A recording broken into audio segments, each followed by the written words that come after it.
Hello and welcome to Sean White's Solar and Energy Storage Podcast.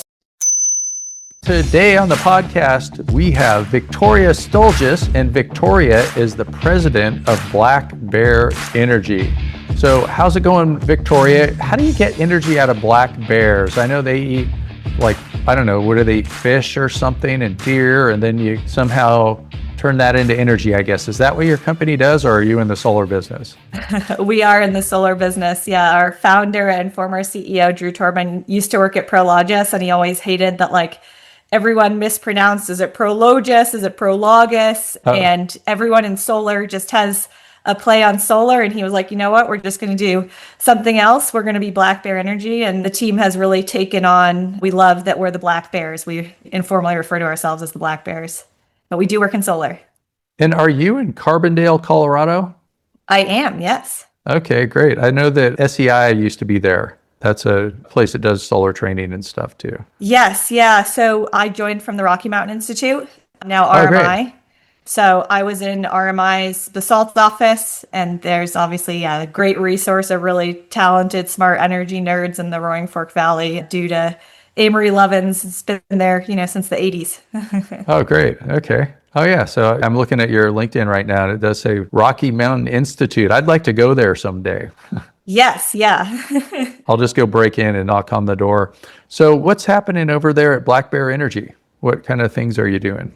Yeah, absolutely. So we work with the institutional real estate community. So owners and managers of commercial buildings covering everything from industrial, retail, office, and a whole other group of asset class. We kind of do it all. But the real estate community has this really unique role to play in decarbonizing the built environment and in bringing additional renewables, both on-site solar and increasingly battery storage, onto the grid. So that we've sat at that nexus of solar and real estate for 11 years now. We're 11 years old, and that's the part of the market we see. And so what are you doing? Are you installing?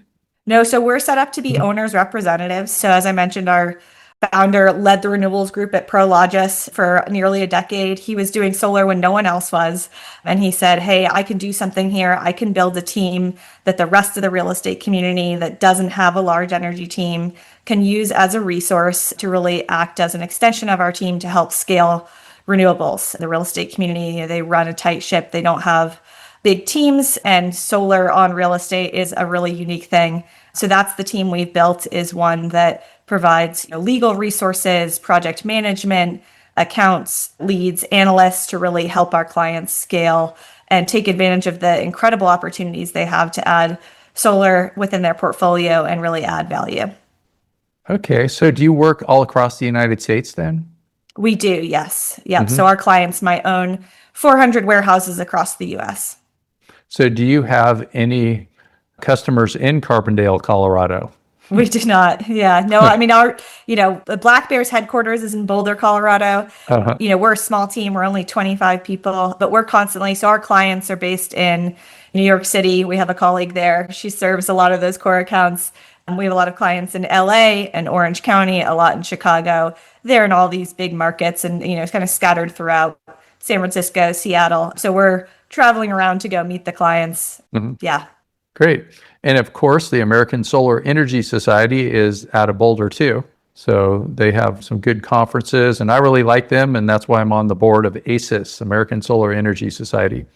So maybe you could get into a little bit more about how it works. Like somebody has a commercial building, I guess, and they want to put solar on it, and then you will help them make that happen? Yeah, absolutely. So they'll send us their whole portfolio and say, where does it make sense for us to add solar? And so we're looking at the geographies and the markets available. We'll work through with them. Does it make sense for them to own the solar or have a third party own? The majority of the volume we see with our clients are third party owned, but a lot of the leaders in the leaderboards are actually owning a lot of their projects, which was really interesting data. We'll work through with them. Should the electricity be used on site or off site? We get into all of those split landlord-tenant issues where, think of an industrial warehouse, the average lease is 3 to 5 years. Yes, they have options, but there's no guarantee they're going to stay there.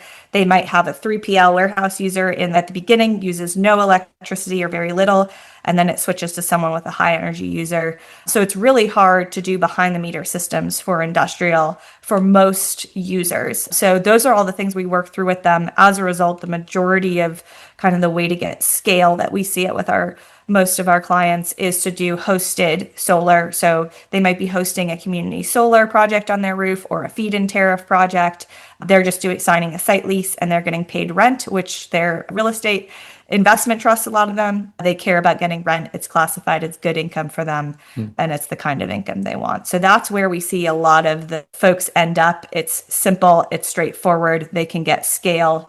Each of these transactions does take a lot of time internally. And so that's where we really see the market going in terms of the growth.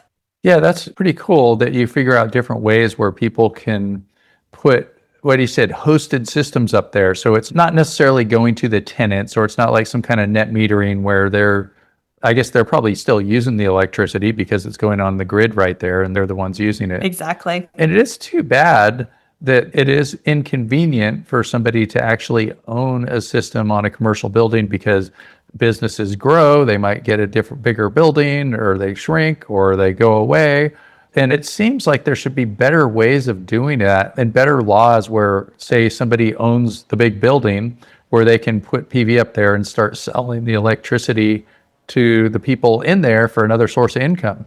Yeah, exactly. So, all of these states that have been, you look at like New Jersey, Massachusetts, these are states that have been really wanting to add solar to their grid. They want distributed solar, and they've determined community solar or the feed-in tariff programs are a great way to enable that development on the rooftops, which is, where you need the capacity, and it's distribution level for the grid. So it's of a higher quality in terms of, you're not having these losses, you're not having the solar generated, hundreds of miles away from where the electricity is needed. And the developers are the ones paying to upgrade the grids in a lot of cases. Yeah, and other things too with commercial buildings is a tenant might move, and then there's a vacancy, and what do you do with that? And it seems like maybe that's a place where people need to work in the future, making ways to make that happen. And I think a lot of the problem has to do with policy, a lot of reasons why you can't do that. And I'm sure if that policy gets better, I'm sure you would be there telling your customers, like, now we can do it, and things like that. I have a friend in Germany, and he was working for a company that had something that was kind of interesting. It would be like, just in its simplest form, you'd have two people living in a duplex, and there's one PV system, and then it could send the electricity to two people, so it would split it off. So instead of having PV systems join each other, they can make them split off, and there would be different ways where you could, like, this person gets more today, this other one gets more tomorrow.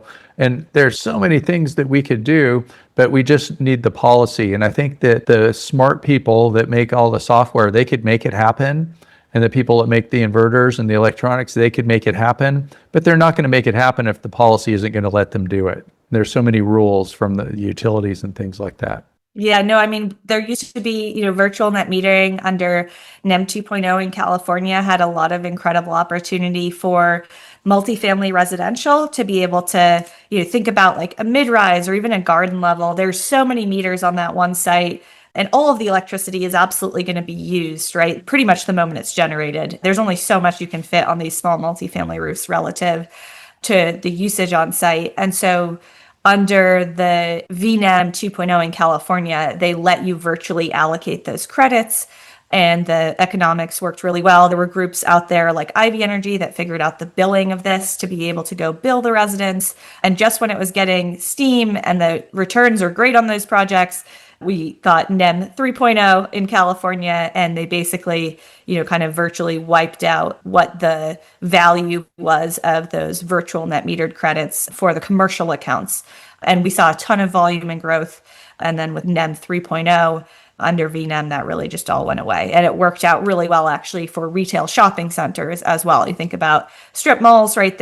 Everyone's paying their own bills. There's a ton of usage. There's small restaurants. There's dry cleaning salons. There's box stores, grocery stores. So VNEM worked really well also for retail shopping centers. And we've now just seen that market completely go away. So hopefully the policy does come back. And yeah, we know the software solutions are there. Do you see it happen where it is a good idea sometimes for tenants in big buildings to go ahead and get the solar and then maybe work out some deal with their landlord, and if they move, they get to have it? Or is it just, it's too much of a risk? Yeah. So, the large tenants have figured this out. We know that Amazon has done solar on a lot of their projects with their landlords. In a lot of cases, it was owned by Amazon. Prologis also has their Solar Smart program. Neither of these are client of ours. We've just kind of seen it through the market and through the data we get. Prologis has a Solar Smart program.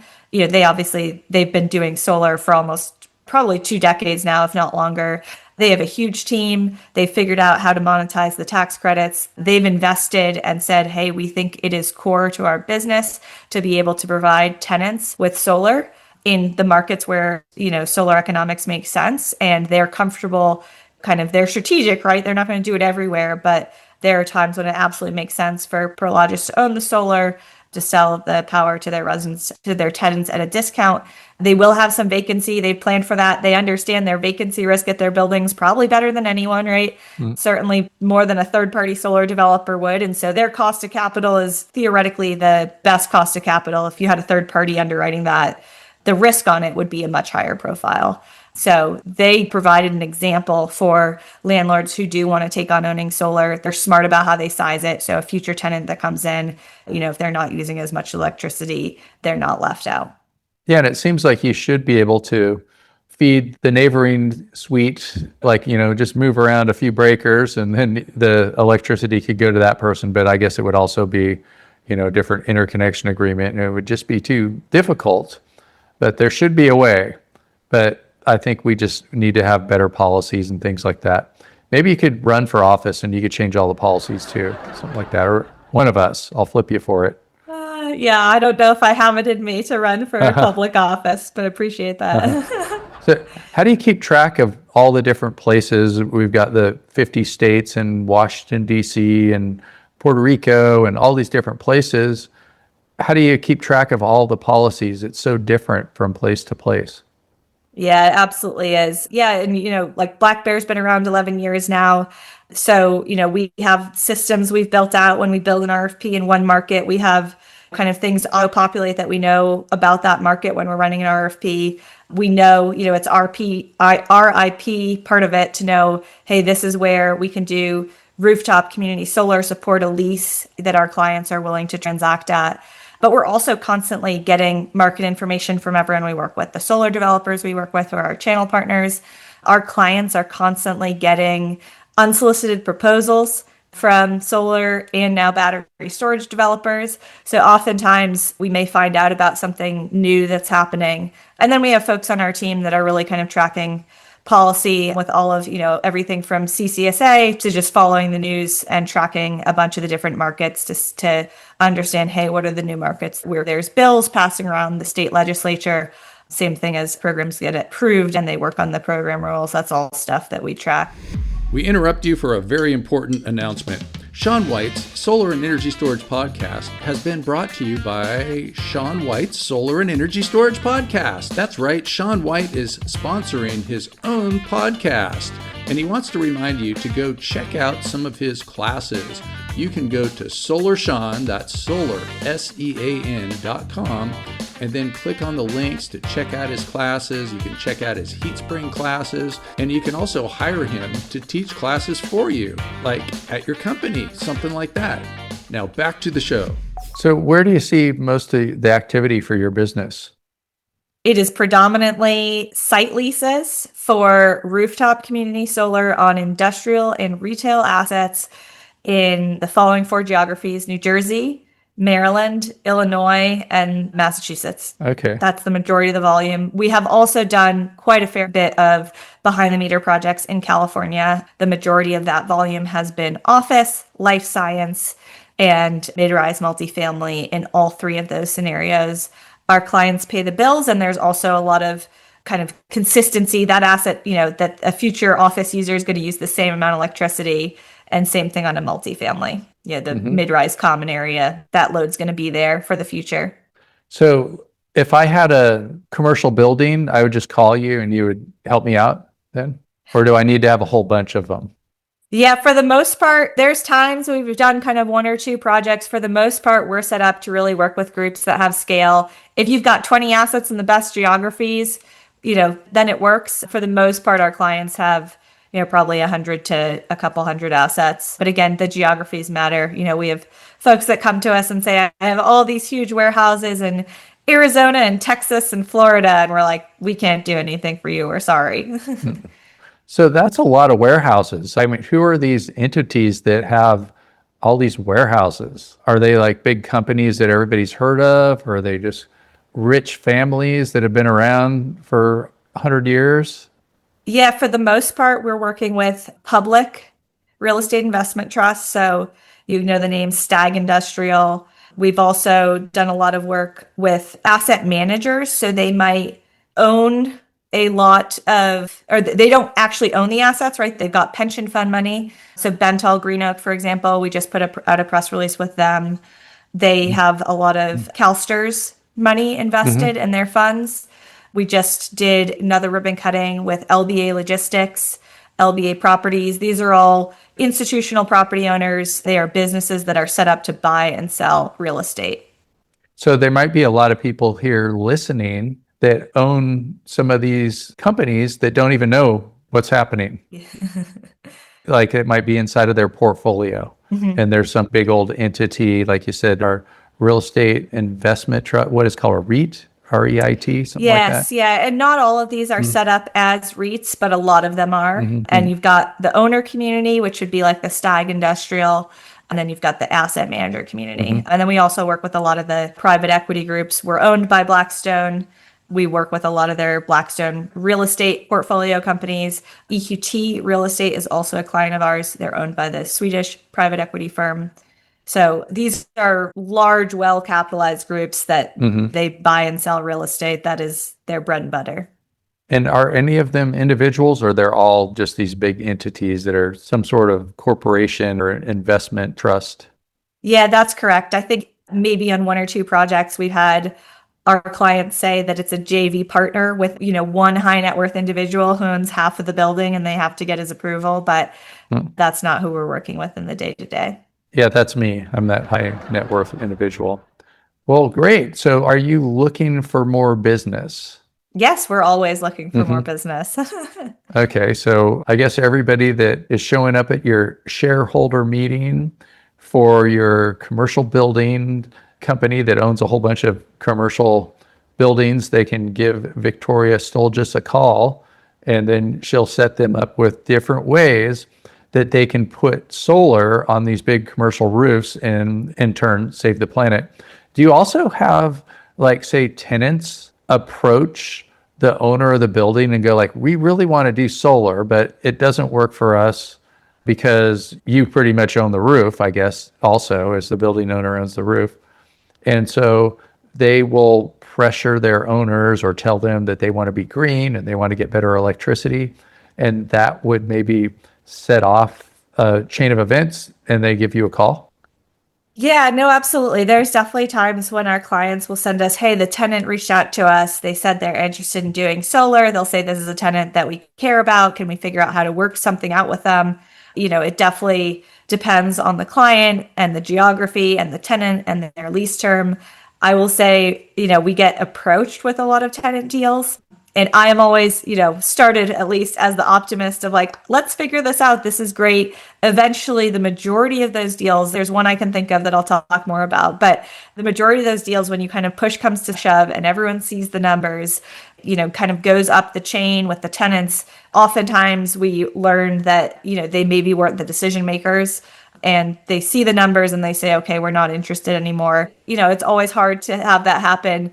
There are always these unicorn cases. We had one client and it was a sale leaseback. So the tenant had, built the building. It was their forever building, high manufacturing use. They had a long enough lease term. They were in California. They had very high energy rates. So there was enough money to, give them incredible PPA savings and for it to work for everyone. And they were in that building long enough that it made sense. They had the kind of long off taker. That's what we're looking for in solar. Is there someone to actually be there to buy and pay for the electricity throughout the solar's lifespan. Most of our projects, we're really looking at 20 years. Today's podcast was brought to you by the Wrangell Island woolly mammoth, the last woolly mammoth to live. Walking the earth in the Bering Straits even after they built the pyramids. So I'm just going to recommend to everybody out there that if you know anybody that has a big business that might be working in a big building, to pressure everyone to call up Victoria Stulgis, the president of Black Bear Energy, and tell the building owner to get their entity with it and to get solar on the building, because they need to figure out ways to put solar on the big buildings, and don't just give up and go like, well, it doesn't work. I've heard so many people just give up and say like, oh, we can't put solar on these big buildings because people might move, and if there's a will, there's a way, and you're the way, I guess. Is that the way? Is that? That's right. Yeah, no, it is hard. And yeah, I think every day we're working to let people know that this is now a mature industry, right? Like the projects that Prologis was doing 20 years ago, we've moved on so much to figure out how we can manage risk for these real estate owners. What they really want to know is, I want to make sure that this doesn't impact the core business under my roof. You can see it right here. And the industry has really come a long way to manage and allocate a lot of that risk so that these building owners can continue to focus on what they do best and where they make money, which is leasing the space under the roof. Yeah. And then also the tenants that are in the building, can they somehow claim that they have a solar powered business? Like they could at least say that there is solar on our roof and here's a picture of it. It's like, you know, like a Patagonia store or some company that really cares about good planet and all that kind of stuff, like, you know, B Corps, all that kind of stuff. Yeah, so we're getting now into kind of discussions of additionality and, you know, renewable energy credits and attributes and who can claim, and scope 2 and scope 3. And we do work with that every day. I will say there are markets like New Jersey or Massachusetts where for the deal economics to work, the utility is getting that renewable energy credit. They're retiring it towards the state solar renewable energy carve out or renewable energy credit, right? And you know, to the purest project specific recs are not able to go to the tenants on site. You know, most of, if you look like greenhouse gas protocol, CDP, they allow what's called rec arbitrage. You can get a greenie certifiable rec from somewhere within the country. If you care more about that rec becomes more regional, you could look, say, in Massachusetts to a New England ISO recs, which would be a larger wind or solar project that's done somewhere in New England. But I think we always try and focus our clients on looking at the additionality of it. These solar projects wouldn't be on our clients' roofs if they're not willing to put solar on the roof and sign the lease or sign the EPC contract for them to own it.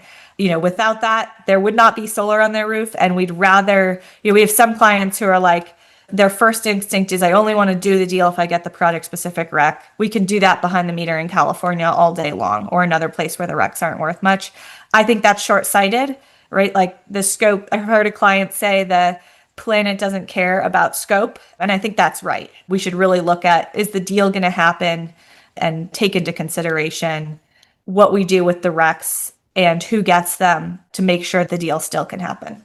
Yeah, and I guess like a REC, a renewable energy certificate, often an SREC, solar renewable energy certificate, it's 1,000 kilowatt hours is a megawatt hour. And what happens is you can have a building in one place or a solar farm in one place, and then somebody buys these SRECs or RECs and they get credit for it in a different place. But the person, let's say inside of the building, might not be getting those SRECs. Somebody else is on the other side of town, but still they're the ones using the solar electricity. So maybe they can at least claim like the solar electricity is turning on this light bulb, you know. And then the funny thing is maybe they're buying an SREC from somebody else on the other side of town. Yeah, no, absolutely. Yeah, it gets complicated, and there's for sure, like, we're not the sustainability consultants. We recommend that our clients work with the consultants. There's, you know, like, the reporting is really important to get accurately and to be clear about things. We know that there can be issues if, you know, are saying that you are accounting it against your scope 2, but you're not actually retiring those project specific recs. So it's really important to get the accounting and the clarity on what you're doing, right? But to say, hey, there's solar hosted on our building and it's there because of us, that's ultimately what matters. Mm-hmm. Well, awesome. I'm proud of what you're doing for the industry. Victoria Stulgis, president of Black Bear Energy. Is there anything else you'd like to cover or tell people where to find you and how to sign up? Yeah, absolutely. So in terms of reaching out to us, we've got an info@blackbearenergy.com, and we do actually monitor that, so we'll make sure to get back to you. You can go to our website, also blackbearenergy.com. Check out our solar leaderboards report that we just put together. It has a bunch of great interactive data showing what the entire industry is doing. So that's where you can find us. Great. Well, thank you so much. And thanks for listening to the podcast, everyone. Woo!